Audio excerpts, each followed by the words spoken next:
ನಮ್ ಜೊತೆ ನೂತನವಾಗಿ ಆಯ್ಕೆ ಆಗಿರ್ತಕ್ಕಂಥ ಹಾಸನ ಸಂಸದರಾಗಿರ್ತಕ್ಕಂಥ ಶ್ರೇಯಸ್ ಪಟೇಲ್ ಅವರಿದ್ದಾರೆ. ಇವತ್ತು ರಾಹುಲ್ ಗಾಂಧಿ ಜೊತೆಗಿನ ಸಭೆಯಲ್ಲೂ ಕೂಡ ಭಾಗಿಯಾಗಿದ್ರು. ಪ್ರಮುಖವಾಗಿ ರಾಹುಲ್ ಗಾಂಧಿ ಜೊತೆ ಏನೆಲ್ಲ ಚರ್ಚೆ ಆಯ್ತು, ಹಾಸನ ಅಭಿವೃದ್ಧಿ ವಿಚಾರ ಕುರಿತಂತೆ ಅವರ ಕನಸುಗಳೇನು ಅಂತ ಖುದ್ದು ಅವ್ರನ್ನೇ ಮಾತಾಡ್ಸೋಣ ಬನ್ನಿ. ಸರ್, ಇವತ್ತು ರಾಹುಲ್ ಗಾಂಧಿ ಅವ್ರ ಜೊತೆಗಿನ ಸಭೆಯಲ್ಲಿ ಭಾಗಿಯಾದ್ರಿ. ರಾಹುಲ್ ಗಾಂಧಿ ಅವ್ರ ವಿಚಾರ ಕುರಿತಂತೆ ಏನೇನೆಲ್ಲ ಚರ್ಚೆ ಆಯ್ತು ಸರ್ ಇವತ್ತಿನ ಸಭೆಯಲ್ಲಿ? ನಮ್ಗೂ ಒಂದು ಐತಿಹಾಸಿಕ ದಿನ ಅಂತ ಹೇಳ್ಬೋದು. ಜೊತೆಗೆ ಒಂದು ಖುಷಿಯಾದಂತಹ ಒಂದು ಸಭೆ ಇದು. ನಮ್ಗೆ ಮೊದಲನೇ ಸಭೆ. ನಮ್ಮ ಅಧಿನಾಯಕರಂತಹ ರಾಹುಲ್ ಗಾಂಧಿ ಸಾಹೇಬರು ಒಂದು ಸಭೆಯನ್ನು ತಗೊಂಡಿದ್ರು.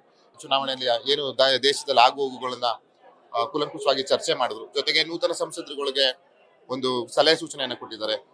ಪ್ರಮುಖವಾಗಿ ಕ್ಷೇತ್ರದಲ್ಲಿರಿ, ಬೆಂಗಳೂರು ದೆಹಲಿನ ನಿಮಗೆ ಕಾರ್ಯ ನಿಮಿತ್ತ ಆದ್ರೆ ಬನ್ನಿ, ಆದಷ್ಟು ಜನರ ಜೊತೆ ಬೆಳೀರಿ, ಮತದಾರನ ಒಂದು ಗೌರವನ ಉಳಿಸಿ ಅಂತ ನಮ್ಗೆಲ್ಲ ನಿರ್ದೇಶನ ಕೊಟ್ಟಿದ್ದಾರೆ. ಆ ಸೂಚನೆ ಮೇಲೆ ನಾವೆಲ್ಲ ಪ್ರಾಮಾಣಿಕವಾಗಿ ಪಾಲಿಸ್ತೀವಿ.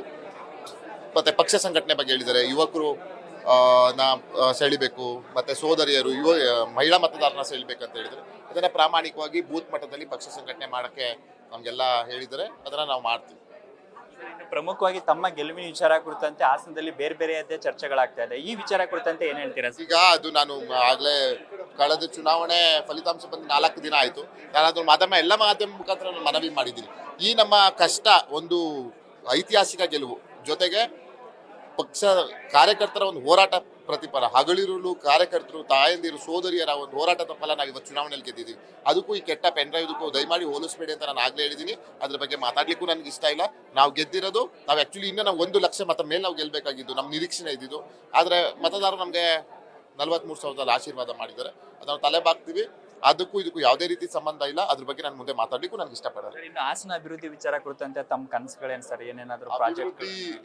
ಈಗ ಸುಮಾರು ಕೇಂದ್ರ ಸರ್ಕಾರದ ಯೋಜನೆಗಳು ನೆನೆಗುದಿಗೆ ಬಿದ್ದಿದೆ ಎಲ್ಲ 8 ಕ್ಷೇತ್ರದಲ್ಲಿ ಲೋಕಸಭಾ ವ್ಯಾಪ್ತಿಯಲ್ಲಿ. ಅದನ್ನೆಲ್ಲ ಕೂಲಂಕುಷವಾಗಿ ಅಧಿಕಾರಿಗಳ ಜೊತೆ ಸಭೆ ನಡೆಸಿ ಯಾವ್ಯಾವ್ದು ಸಮಸ್ಯೆಗಳಿದೆ, ಯಾವುದಕ್ಕೆ ಅನುದಾನ ತರ್ಬೋದು, ಅದನ್ನೆಲ್ಲ ಪ್ರಾಮಾಣಿಕವಾಗಿ ಕೆಲಸ ಮಾಡ್ತಾರೆ.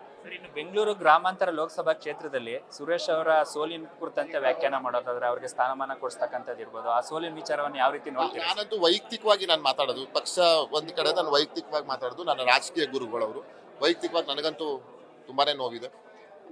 ಅವರು ಒಂದು ರಾಜಕೀಯದಲ್ಲಿ ಚಾಣಕ್ಯರು. ನಮ್ಮ ಸುರೇಶ್ ಅಣ್ಣ ಅವರು ನನ್ನ ಮನೇಲಿ ಇದ್ದವನ್ನ ನಾನೇ ಅದಕ್ಕೆ ಉತ್ತಮ ಉದಾಹರಣೆ ಅಂದ್ರೆ ಅದಕ್ಕೆ ನಾನು ಕಾಂಗ್ರೆಸ್ ಶ್ರೇಯಸ್ ಪಟೇಲ್. ನನ್ನ ಮನೇಲಿದ್ದೆ, ನನಗೆ ರಾಜಕೀಯ, ನಾನು ಜಿಲ್ಲಾ ಪಂಚಾಯತ್ ಸದಸ್ಯನಾದ್ಮೇಲೆ ಸಾಕು ನನಗೆ ಅಂತ ಮನೇಲಿದ್ದವನ್ನ ಕಳೆದ ವಿಧಾನಸಭೆ ಚುನಾವಣೆಯಲ್ಲಿ ಒಳಗಿಸ್ಕೊಂಡ ಚುನಾವಣೆ ಟಿಕೆಟ್ ಕೊಟ್ಟರು, ಪ್ರಚಾರ ನನ್ನ ಪರ ಬಂದ್ ಮಾಡಿದ್ರು. ಹತ್ರಕ್ಕೆ ಬಂದು ನಾನು ಚುನಾವಣೆಯಲ್ಲಿ ಸೋತೆ. ಮತ್ತೆ ಲೋಕಸಭೆಗೆ ಪಕ್ಷ ನನಗೆ ಅವಕಾಶ ಮಾಡಿಕೊಡ್ತು. ಇವತ್ತು ನಾನು ಬಂದು ನಿಂತಿದ್ದೀನಿ ಸಂಸದರಾಗಿದ್ದಕ್ಕೆ ಸುರೇಶ್ ಅಣ್ಣ ಅವರೇ ಕಾರಣ. ಅವ್ರನ್ನ ಪಕ್ಷದಲ್ಲಿ ಅವ್ರನ್ನ ಗುರುತಿಸ್ಬೇಕು, ಜೊತೆಗೆ ಒಂದು ಸ್ಥಾನಮಾನ ಕೊಡಬೇಕು ಅಂತ ನಾನು ಪಕ್ಷದಲ್ಲಿ ಮನವಿ ಮಾಡ್ತೀನಿ. ಒಬ್ಬ ಕಾರ್ಯಕರ್ತನಾಗಿ ನಾನು ಮನವಿ ಮಾಡ್ತೀನಿ. ಇದಿಷ್ಟು ಶ್ರೇಯಸ್ ಪಟೇಲ್ ಅವರ ಮಾತು. ಪ್ರಮುಖವಾಗಿ ಹಾಸನ ಜಿಲ್ಲೆ ಅಭಿವೃದ್ಧಿ ವಿಚಾರ, ಜೊತೆಗೆ ರಾಹುಲ್ ಗಾಂಧಿ ಅವರ ಚರ್ಚೆಯಲ್ಲಿ ಯಾವ ರೀತಿ ಸಂಸದರು ಯಾವ ರೀತಿ ಕಾರ್ಯಾರಂಭ ಮಾಡಬೇಕು, ಯಾವ ರೀತಿ ಜನರಿಗೆ ಹತ್ರ ಆಗಬೇಕು ಅಂತಕ್ಕಂಥ ಸಲಹೆ ಸೂಚನೆಗಳನ್ನ ನೀಡಿದ್ದಾರೆ ಅಂತಕ್ಕಂಥ ಮಾತನ್ನ ಹೇಳ್ತಾ ಇದ್ದಾರೆ. ಕ್ಯಾಮ್ರಾ ಪರ್ಸನ್ ಶಿವಾನಂದ್ ಜೊತೆ ಶಿವಪ್ರಸಾದ್, ನ್ಯೂಸ್ ಫಸ್ಟ್ ಬೆಂಗಳೂರು.